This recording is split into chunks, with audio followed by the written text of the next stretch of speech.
तो आपने दूसरी शादी कर रखी है। आप कहीं जेलस तो नहीं हो रही? एक शादी करे 10 शादियां करे, हु केयर्स? मैं क्यों जेलस होंगी? एक चीज जो मुझे समझ में नहीं आ रही वो ये है कि पप्पा ने मुझे सारा को रख लिया लेकिन मुझे नहीं रखा। इस सवाल का जवाब तो फरहत से मैं लूंगी। आदिल, ये सरमद है, ये मेरे मामू का बेटा है। सरमद, आदिल, ये मेरी पप्पो का बेटा है। Nice to meet you. तुम्हें रुकना चाहिए सारा, तुम्हारी अम्मा की तबीयत ठीक नहीं है। मुझे भी मेरा यहाँ रुकना मुनासिब नहीं है। ज़ाहरा है वो संभाल लेके आए। अभी आप सारे से बात नहीं करें, मैंने की है ना उससे बात। आप बार बार उसके पास जाएंगी वो परेशान हो जाएगी और वो थोड़ी जज्बाती है, बिल्कुल आपकी तरह। तुम बहुत हसीन लगती हो, मैं बता नहीं सकता तुम्हें मैं तुमसे कितना प्यार करता हूँ। चलो कहीं बाहर चलते हैं। मैं नहीं चाहता कि मेरे अलावा कोई और भी तुम।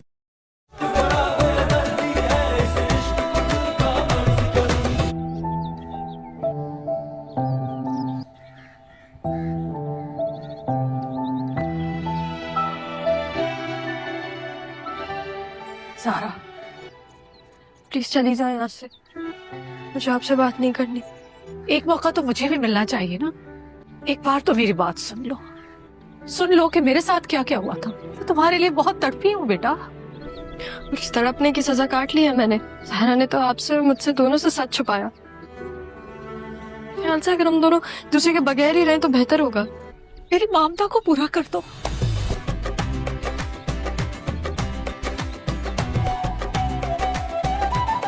आज ही आई हूँ मैं। तुम किसके साथ आई हो? तुम मुझे बोलती मैं पिक कर लेता। मेरे साथ आई हो। आदिल, ये सरमद है, ये मेरे मामू का बेटा है। आदिल, ये मेरी पप्पो का बेटा है। Nice to meet you. हम भी चलते हैं। कहाँ? कराची नहीं जाना, देर हो जाएगी। मैंने तुम्हारे सामने तो मेरे बाबा से बात की थी, उन्होंने इजाजत दे दी, हम थोड़े दिन यहीं रुकेंगे। इस कमरे के लिए आई हूँ। क्यों भाई, ऐसा क्या है इस कमरे में? ऐसा क्यों बोल रही हो? आए दिन तो तुम निकल जाते हो। वालदा के पास तो तब जाऊंगी ना जब तुम मेरी गाड़ी छोड़कर जाओगे। ख्वाहिश हूँ मैं तुम्हारी, लेकिन मैं तो तुम्हें मिल गई हूँ। तुम बहुत हसीन लगती हो मुझे। तुम नहीं जानती, तुम मेरे साथ होती हो तुम मेरी ख्वाहिश। मैं बता नहीं सकता तुम्हें मैं तुमसे कितना प्यार करता हूँ। अपने उरूज पर पहुंच चुका है और अगले किस्त में एक ऐसा मोड़ आने वाला है जो नाजरीन के दिलों को हिला कर रख देगा। मजहर की आंखों में एक अजीब सी शिद्दत थी, जैसे किसी गहरे समंदर में गम का तूफान उठ रहा हो। जब उसने शाजिया को हैदराबाद में जिंदा पाया, उसकी दुनिया जैसे पल भर में रख गई थी।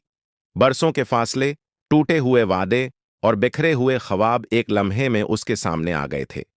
वो जो सालों तक शाजिया की अदम मौजूदगी में जिंदगी गुजार रहा था, आज वो उसी की मौजूदगी में अपने एहसासात को दोबारा जिंदा करने की कोशिश कर रहा था। लेकिन शाजिया, जिसे वो अपने दिल की गहराइयों तक जानता था, अब इससे बहुत दूर जा चुकी थी। मज़ाहर ने कदम बढ़ाते हुए शाजिया के सामने आकर सख्त सवाल किया। तुमने ऐसा क्यों किया शाजिया?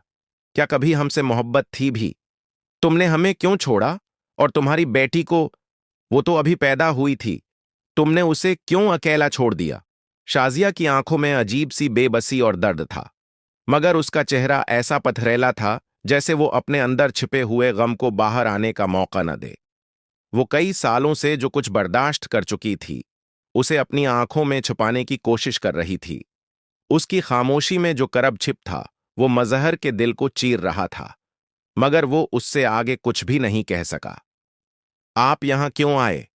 शाजिया ने सर्द लहजे में कहा। तुम्हें क्या हक है कि तुम मुझसे ये सवाल करो?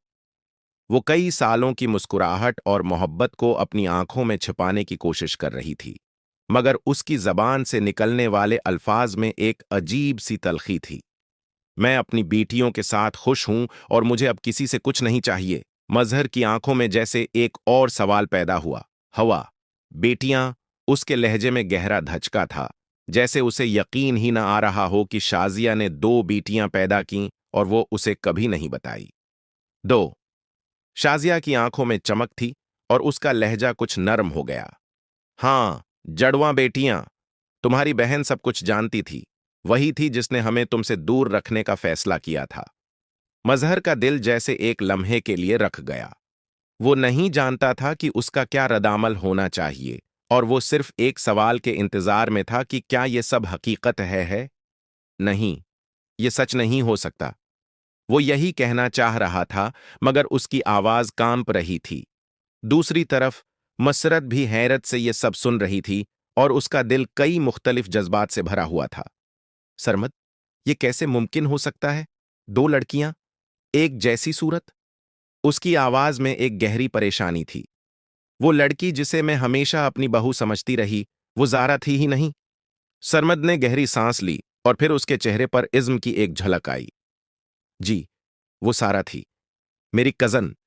लेकिन जिसे मैंने अपनी जिंदगी का साथी चुना, वो ज़ारा है, और ज़ारा सब कुछ जानती थी।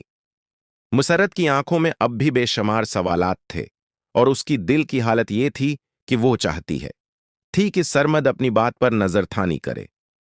सारा बेहतर थी, सलीकामंद, खुश मिजाज, और ज़ारा, वो तो हमेशा वैसी ही बातें करती रहती है, और मुझे वो कभी पसंद नहीं आई। सरमद का चेहरा मजबूत था, और उसकी आंखों में अज़्म की झलक थी। आमी, कभी कभी हमें अपनी पसंद और नापसंद को तर्क करके किसी की खुशी के लिए फैसले करने पड़ते हैं। ज़ारा मेरी मोहब्बत है, और वो मेरी जिंदगी का हिस्सा है। मसरत का दिल अब भी सौग में डूबा हुआ था, मगर वो अपने बेटे की खुशी के लिए फैसला करने की कोशिश कर रही थी। मैं तुम्हारी खुशी के लिए सब कुछ कर रही हूं, मगर मैं चाहती हूं कि तुम ये सब अच्छी तरह सोच कर करो। दूसरी तरफ मजहर का दिल जैसे टूट कर रह गया था। शाजिया के अल्फाज उसकी रूह में हलचल मचाते थे, और वो जानता था कि अब वो अपनी जिंदगी का कोई भी कदम उठाकर शाजिया से कुछ वापस नहीं ले सकता। शाजिया, तुमने जो फैसला किया था, क्या तुम्हें लगता है कि हम दोनों को उसका असर नहीं पड़ेगा? क्या तुम ये नहीं समझती कि हम दोनों की बेटियां, वो हमेशा तुम्हारी और मेरी बेटियां रहेंगी? शाजिया का दिल भी टूटा था, मगर उसने अपने जज्बात को पूरी तरह छिपाया। हमारी बेटियां हमेशा तुम्हारी और मेरी बेटियां रहेंगी मजहर, लेकिन तुम्हें यह हकीकत तस्लीम करना होगा कि हमारे रास्ते जदा हो चुके हैं। मैंने फैसला किया था कि मैं अपनी बेटियों के साथ जिंदगी गुजारूंगी, और अब मैं अपने फैसले से पीछे नहीं हट सकती। मजहर ने एक आखिरी बार शाजिया की आंखों में झांका, और फिर उसके अंदर एक गैर मरी सवाल उठा। क्या कुछ चीजें वाकई कभी वापस नहीं आ सकती? क्या वो दोनों एक दूसरे की जिंदगियों में दोबारा एक जगह पा सकते थे?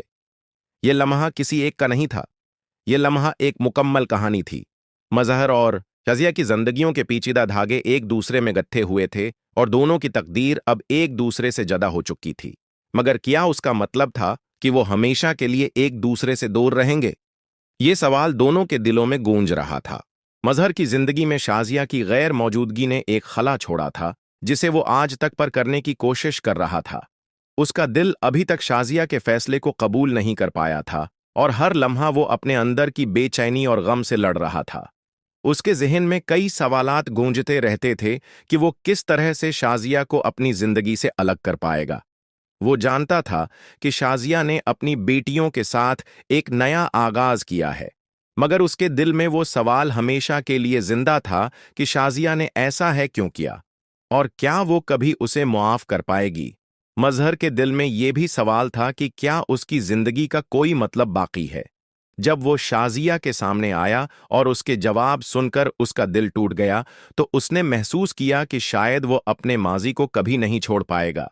वो जानता था कि शाजिया ने जो फैसला किया वो उसका जाती फैसला था, मगर वो कभी नहीं समझ सका कि वो कैसे शाजिया के फैसले को अपनी जिंदगी में इतनी गहराई से असरांदाज होने दे सकता है। शाजिया की आंखों में जो दर्द और बेबसी थी, वो मजहर के दिल को अंदर से चीर रहा था। शाजिया का फैसला उसकी जिंदगी का वो पल था जिसे वो कभी भी मुकम्मल तौर पर नहीं समझ पाता। वो हमेशा अपने दिल में ये सवाल रखता था कि क्या वो वाकई शाजिया के साथ एक नया आगाज नहीं कर सकते। मगर शाजिया का रवैया और उसका फैसला दोनों ही उसकी जिंदगी है के रस्ते को साफ तौर पर जदा कर रहे थे। शाजिया, जो हमेशा मजहर की जिंदगी का एक बड़ा हिस्सा रही थी, अब खुद को उससे दूर कर चुकी थी। उसके अंदर की तकलीफ और गम उसके चेहरे पर साफ नजर आ रहे थे। उसकी जिंदगी में नए कदम और नए रिश्ते थे, लेकिन इन सब के बावजूद वो मजहर को अपनी जिंदगी का हिस्सा नहीं बनाना चाहती थी। वो जानती थी कि अगर उसने मजहर को दोबारा अपने करीब आने की इजाजत दी तो वो अपने फैसले पर शक करने लगेगी और वो कभी भी अपनी बेटियों के साथ एक नई जिंदगी का आगाज नहीं कर पाएगी।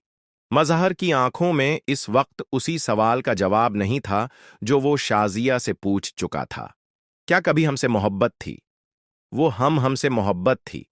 सवाल अभी भी उसे सता रहा था और वो जानना चाहता था कि क्या शाजिया ने वाकई उसे कभी अपने दिल से निकाल दिया था? क्या वो उसका हिस्सा नहीं रही थी? इसी दौरान सरमद और मसरत की जिंदगी में भी एक नया मोड़ आया था। सरमद की जिंदगी में जारा की मौजूदगी ने उसके खानदान में एक नया तनाव पैदा कर दिया था।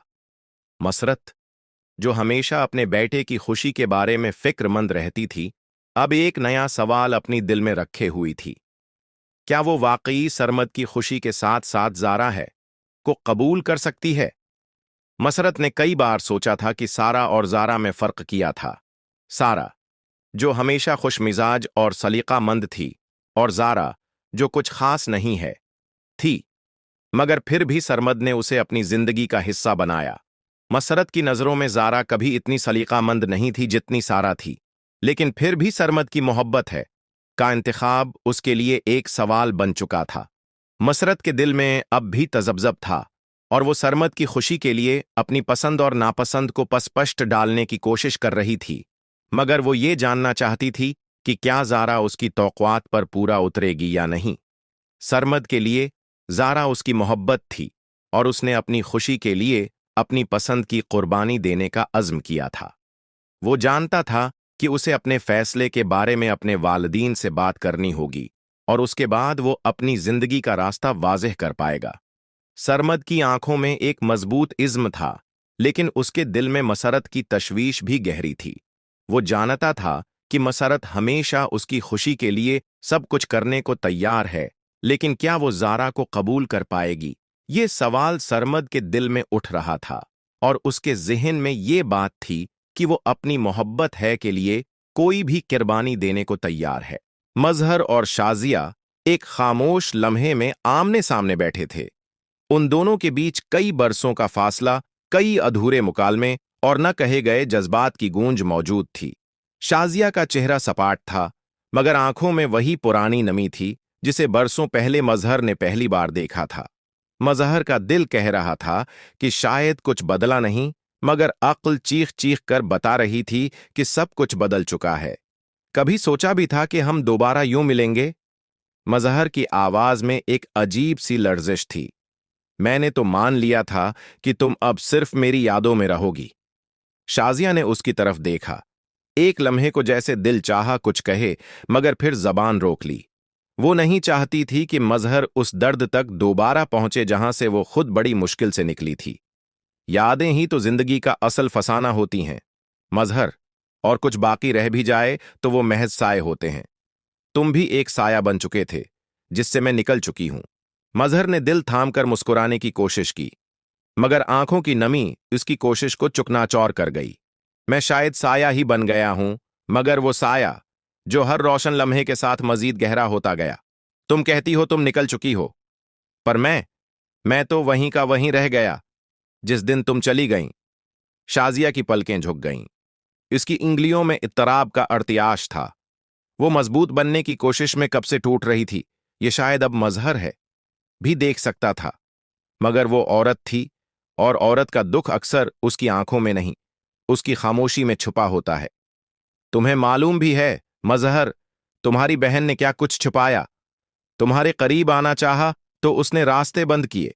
मैंने जड़वां बेटियों को तन्हा पाला है और हर रात उन्हें तुम्हारे नाम की लोरियां सुनाए। तुम्हारे बगैर जीती रही, सिर्फ इसलिए कि शायद तुम खुश हो। मजहर का वजूद कांप गया। वो कभी सोच भी नहीं सकता था कि उसकी अपनी बहन ने उसे उसकी ही जिंदगी से दूर कर दिया था। तो तुमने कुछ कहा क्यों नहीं, लिखा, बताया? कभी औरत को अगर खुद से जीना आ जाए तो वो फरियाद करना छोड़ देती है। मैंने भी चुप की चादर ओढ़ ली और तुम्हें भला दिया, या कम इज कम कोशिश की। दौर एक दीवार के पीछे जारा खड़ी ये सब सुन रही थी। उसकी आंखों में हैरत का सीलाब था। वो सोच भी नहीं सकती थी कि उसकी मां इतने बरसों तक इतना कुछ छिपाकर जीती रही। जारा, जो हमेशा अपने दिल की सुनती आई थी, अब एक नए करब का सामना कर रही थी, एक सच जो उसकी शनाख्त को झंझोड़ गया था। सरमद जारा के करीब आया, उसके कुंधे पर हाथ रखा। अब पता चला कि तुम सारा नहीं, जारा हो, और मैं उस लड़की से प्यार करता हूं जो सच्चाई के साथ जीती है। जारा की आंखों में आंसू तैरने लगे, लेकिन मेरी मां ने मेरे वजूद की सच्चाई भी छिपा ली, और तुम सब जानते थे। सिर्फ मैं अंधेरे में थी। यह अंधेरा खत्म हो चुका है जारा। अब तुम अपनी रोशनी खुद हो। तुम्हारे फैसले, तुम्हारी शनाख्त, सब तुम्हारे हाथ में है। मसरत, जो काफी देर से खामोश थी, अचानक अंदर आई। उसके चेहरे पर थकन, शर्मिंदगी और पछतावे की एक अजीब सी आमेजिश थी। मैंने हमेशा समझा कि मां की मर्जी ही सब कुछ है, होती है, मगर शायद मैंने अपने बेटे की खुशी से ज्यादा अपनी सोच को अहमियत दी। जारा, मैंने तुम्हें सारा समझा, फिर सारा को पसंद किया, मगर आज मैं पहली बार तुम्हें तुम्हारे असल नाम से कबूल करती हूं। जारा, मेरी बहू बनोगी? जारा ने एक पल को मां के चेहरे को देखा। उसके आंसू चुपचाप गालों से बह गए। मैं बहू हूंगी। नहीं बनना चाहती, सिर्फ इंसानों में शुमार होना चाहती हूं। अगर ये इज्जत मिलेगी तो हां, बन जाऊंगी। सरमद ने जारा का हाथ थामा, जैसे बरसों बाद उसे मुकम्मल पाया हो। मजहर, जो शाजिया के साथ खड़ा था, अपने अंदर के तूफान को थामे खामोशी से जारा को देख रहा था। उसकी आंखों में फख्र था, दुख था, लेकिन उससे बढ़कर एक अजीब सा सुकून, जैसे जारा को पाकर उसने अपना बिछड़ा हुआ कुछ वापस पा लिया हो। शाजिया ने मजहर की तरफ देखा। हम दोनों के दरमियान जो रहा, वो शायद लफ्जों में कभी बयान न हो सके, मगर जो कुछ जारा और सरमद के दरमियान है, वो शायद हमारी गलतियों का कुफारा है। मजहर ने सर हिलाया। शायद यही तकदीर का इंसाफ होता है, देर से लेकिन मुकम्मल। शाम की हवा में दर्द भी था, आस भी, और एक नई सुबह की खामोश दस्तक भी। और उन सब के बीच 4 जिंदगियों ने सच, मोहब्बत और माफी को अपनी अपनी जगह पर महसूस करना शुरू कर दिया था। अंधेरी रात की खामोशी में जारा की आवाज किसी घाव की तरह अभरती है। वो आहिस्ता आहिस्ता चलती है, जैसे माजी के साए उसके कदमों से लपटे हों। आदिल खामोशी से उसके पीछे पीछे है, इसके हर कदम की चाप सुनता है, मगर कुछ नहीं कहता। वो जानता है कि उस लम्हे अल्फाज बेकार हैं। जारा रखती है, एक पुरानी दीवार को छूती है, जैसे कोई खोया हुआ लम्स ढूंढ रही हो। मैंने अपनी मां को कभी नहीं देखा। आदिल, कैसी थी वो? क्या वो भी मेरी तरह रोती थी? क्या वो भी कभी रातों को जाग कर सोचती थी कि उसकी बेटी कहां है? आदिल कुछ देर खामोश रहता है, फिर नरमी से कहता है, जो मां इतना कुछ सह चुकी हो, वो जरूर तुम्हारी हर आह महसूस करती होगी। जारा के आंखों में नमी है, मगर चेहरे पर सख्ती। तो फिर क्यों छोड़ गई वो मुझे? क्यों? मैंने क्या कसूर किया था? शायद कसूर वक्त का था, हालात का। कुछ किस्से बस मुकम्मल नहीं होते जारा। आदिल का लहजा थका हुआ है, जैसे वो खुद भी उन सवालों के बोझ तले दबा हो। जारा ने रख मोड़ लिया। मैं उसे माफ नहीं कर सकती, और न ही अपने आप को। सुबह जब सूरज की रोशनी हैदराबाद की गलियों को छो रही थी, जारा और आदिल उस दरवाजे के सामने खड़े थे जहां माजी की गर्द जम चुकी थी। एक बूढ़ी औरत ने दरवाजा खोला। नजरें जारा पर पड़ें तो वो ठटक गई। जारा, तुम? जारा का दिल धड़का। आप जानती हैं मुझे? बूढ़ी औरत ने आंखों में नमी लिए कहा। मैं तुम्हारी मां की दोस्त हूं। जब वो गई थी, तुम बहुत छोटी थीं। वो रोज तुम्हारी बातें करती थी, हर रोज। जारा का गला रंध गया। फिर भी वो गई? क्या यही मोहब्बत थी? नहीं बेटी, वो गई नहीं, उसे भेजा गया था। हालात ने उसे मजबूर किया, तुम्हारे बाप ने। जारा ने हाथ उठाकर रोक दिया। मैं सच जानना चाहती हूं, कहानी नहीं। औरत ने उन्हें अंदर बुलाया। जारा ने उस पुराने घर में कदम रखा, जहां हर दीवार, हर दर वो दीवार से एक आह निकलती थी। आदत के मुताबिक आदिल खामोशी से सब देख रहा था, और जारा की आंखों में जलती हुई चंगारियां पढ़ने की कोशिश कर रहा था। तभी एक फाइल इस औरत ने जारा के सामने रखी। ये तुम्हारी मां की डायरी है। जो कुछ वो कहना चाहती थी, सब यहां है। जारा ने फाइल खोली और पहला सफ़ा जैसे सांसों के लिए रोक गया। मेरी प्यारी जारा, जब तुम ये पढ़ रही होगी, मैं शायद तुम्हारे करीब ना हूं, मगर मेरा दिल हमेशा तुम्हारे साथ रहा है।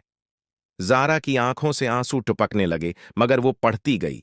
हर लफ्ज जैसे सीने में पेवस्त होता गया। डायरी में लिखा था कि उसकी मां को धमकियां दी जा रही थीं कि अगर वो जारा को न छोड़े तो उसकी जान को खतरा है। वो इस वक्त बहुत कमजोर थी, अकेली, सहमी हुई। जारा ने डायरी बंद की, आदिल की तरफ देखा। क्या तुमने कभी अपने मां बाप को खोया है? आदिल ने आहिस्ता से सिर हिलाया। हां, लेकिन मैंने कभी उनसे नाराजगी नहीं पाली। जारा के अंदर कुछ टूट रहा था, कुछ जुड़ रहा था। वो बूढ़ी औरत के गले लगी जो अब रो रही थी। काश वो आज होती। मैं एक बार, सिर्फ एक बार उनकी गोद में सिर रखना चाहती थी। बूढ़ी औरत ने उसके सर पर हाथ रखा। कभी कभी दुआएं हमारी माओं की सूरत में लौट आती हैं। वो लम्हा खामोश मगर भरा हुआ था, जैसे वक्त भी थमकर उनकी आंखों में झांक रहा हो। अगले दिन जारा ने फैसला कर लिया था कि वो अपने माजी के हर गोशे को खंगालेगी। आदिल उसके साथ था, उसकी खामोश ताकत बनकर। वो एक पुरानी जगह पर गए जहां जारा के वालिद काम किया करते थे। एक पुराना मुलाजिम अब भी वहां था, जिसकी आंखों में पहचान चमक उठी। आप जारा हो, मालिक की बेटी? खुदा की कसम, तुम बिल्कुल अपनी मां जैसी हो। जारा का दिल धड़का। क्या आप मुझे उनके बारे में कुछ बता सकते हैं? मुलाजिम ने उन्हें एक पुरानी फाइल दिखाई, जिसमें खत, हदायत और दीगर दस्तावीजात थीं। तस्वीरें और कुछ पुरानी दस्तावीजात थीं। उन कागजात ने जारा के दिल में नई चंगारियां भड़का दें। आदिल ने एक खत पढ़कर कहा, तुम्हारे वालिद को मालूम था कि तुम्हारी मां मजबूर होकर जा रही है, मगर उन्होंने कभी उसे रोकने की कोशिश नहीं की। जारा के लब कपकपाए। क्या वो मुझसे प्यार नहीं करते थे? शायद उनका प्यार उनके गुरूर के नीचे दफन हो गया था। जारा अब जान चुकी थी कि उसकी जिंदगी का हर बाब दर्द से लिखा गया था, मगर अब वक्त था कि वो अपने लिए एक नया बाब लिखे, जिसमें माफियां हों, मुसालहत हो और शायद मोहब्बत भी। रिफत को सारा के ऊपर बहुत गुस्सा है, क्योंकि जो वो करना चाहती है सारा उसके बीच में आ जाती है। तो रिफा सोचती है कि काश इसे मैंने उसी दिन ही मार दिया होता तो आज इससे भी जान छूट जाती। बड़ी गलती की मैंने इसको जिंदा छोड़ के। इधर सारा जब से अपने भाई से मिलके आई है वो बहुत ज्यादा अपसेट है। तो उसके बाबा उसे कहेंगे, बेटा कोई बात नहीं, परेशान नहीं होते। मैं समझ सकता हूं तुम्हारा दुख जब सब लोग खाना खाने के लिए बैठते हैं और सलमा सबको खाना दे रही होती है, तभी रिफत वहां पे आएगी और आते ही सलमा पे हुक्म चलाना शुरू हो जाएगी और उसे कहेगी कि मुझे बहुत प्यास लगी है, पानी तो दो। जरा सलमा उठ के पानी देने लगेगी तो मजहर उसे रोकेगा और कहेगा कि पानी तुम्हारे सामने पड़ा है, तुम खुद भी तो उठ के पी सकती हो। और सलमा को कहेगा तुम बैठ के आराम से खाना खाओ। अब रिफत ने जब देखा है कि इसका तो अपना भाई का रवैया बदल गया है। कहां पहले वह बेटी और बीवी को मुंह भी नहीं लगाता था, आज उन दोनों की फिक्र है और बहन को वो बातें सुना रहा है तो वह भी सोचती है अब उसे कोई बड़ा कदम उठाना है, कोई नई चाल चलनी है, जिसकी वजह से मजहर दोबारा इन दोनों से नफरत करनी शुरू हो जाए। इधर आदिल जब सारा को प्रपोज करता है और उसे शादी के लिए कहता है तो सारा उसे कहेगी, क्या तुम वाकई ही सीरियस हो? मैं तो लग समझी थी तुम मजाक कर रहे हो। क्या तुम वाकई सारा से शादी करना चाहते हो? तो आदिल कहेगा, मैं मजाक क्यों करूंगा? तुम्हें क्यों नहीं लगता मैं सारा से शादी करना चाहता हूं? सारा तुम ही तो हो, कैसी बेवकूफों वाली बातें कर रही हो। सारा चाहती थी कि आदिल को सब बता दे, लेकिन उसे भी यकीन नहीं है कि आदिल कहीं ऐसा ना हो कि बाबा को सब कुछ बता दे और फिर उसका प्लान खराब हो जाए। इसीलिए वो आदिल से कुछ भी नहीं कहती है। अब रिफा जब देखती है कि आदिल और सारा घर नहीं है तो वह जानबूझ के मजहर के पास आएगी ताकि उसे दो चार बातें बढ़ा के यह बता सके कि उसकी बेटी क्या कुछ करती फिर रही है। जैसे ही वह मजहर को बताएगी कि सारा और आदिल दोनों बाहर घूमने के लिए गए हुए हैं और उन्हें तो उन दोनों की जोड़ी बहुत अच्छी लगती है, आदिल भी सारा का बहुत ख्याल रखता है, तो मजहर कहेगा, कौन गई है? सारा गई हुई है। तो सिरफत कहेगी, क्या आपको सलमा ने नहीं बताया? मुझे तो लगा था कि उसने आपको बता दिया होगा। तभी मजहर कहेगा, हां, शायद काम की वजह से भूल गई होगी। तो दूसरी जानिब हम देखेंगे कि जारा कराची से जब होके जाती है तो शाहजिया को गुस्सा आता है। वह बहुत ज्यादा उसको बोलती है और कहती है कि भला तुम्हें क्या जरूरत थी, आधी रात को तुम घर वापस आई हो, अगर कहीं जाना भी था तो बता के तो जाया करो। मैं तुम्हारे बाद कितना परेशान होती हूं, लेकिन तुम्हें क्या फिक्र अपनी माँ के। बस तुम्हें तो अपनी ही चीजों से गज है। तो जरा अब अपनी अम्मी से माफी मांगती है और उसे कहेगी कि आइंदा वो ऐसा कुछ नहीं करेगी। उसने जहां भी जाना होगा आपको बता के ही जाएगी। सारा अपने बाबा से कहती है कि वो अपने भाई की कब्र पे जाना चाहती है। पहले तो उसके बाबा मना कर देंगे, लेकिन जब सारा जिद करेगी तो उसके बाबा उसको भाई की कब्र पर ले जाएंगे। सारा जब भी वहां पे पहुंचेगी तो बहुत दुखी हो जाएगी, क्योंकि जिस भाई को उसने देखा तक नहीं है, उस भाई के लिए उसके दिल में इतनी मोहब्बत, इतनी तड़प है। यह देख के मजहर को बहुत प्यार आता है। सारा के ऊपर वो सारा अपने भाई से कहेगी कि मैं जानती हूं कि मैं तुम्हारे साथ अच्छा नहीं किया। ना मैं पैदा होती और ना तुम इस दुनिया से जाते। हम लोग मिल तो नहीं सके, लेकिन हम सब लोग बहुत जल्द तुम्हारे पास आ जाएंगे। फिर हम सब मिलके खूब बातें करेंगे। तो मजहर सारा से कहेगा, ये तुम क्या कह रही है, ऐसी बातें नहीं करते। चलो बेटा उठो, शाबाश, अब घर चलते हैं। सारा अपने बाबा के साथ घर वापस आ जाती है। इधर जब रक्षी के ससुराल में उसका नाश्ता लेके रिफत और उसकी बहन जाती हैं, तो रिफत की बेटी देख के कहेगी, इतना छोटा सा घर है, रक्षी तुम यहां पे कैसे रहोगी? क्या तुम यहां पे गुजारा कर लोगे? तो रिफ कहेगी, तो नहीं करेगी तो अपने बाप से कह दे इसको बंगला बनवा दे। जो है अब इसको इसी में गुजारा करना पड़ेगा, इसकी अपनी पसंद का घर है। यह तभी रिफत रक्षी से पूछेगी कि तुम्हारी सास किधर है, कुछ हुआ है क्या? उसे नजर नहीं आ रही। तो रक्षी कहेगी, उसे क्या होना है, यही हो गया। रिफत को सारा के ऊपर बहुत गुस्सा है, क्योंकि जो वो करना चाहती है सारा उसके बीच में आ जाती है।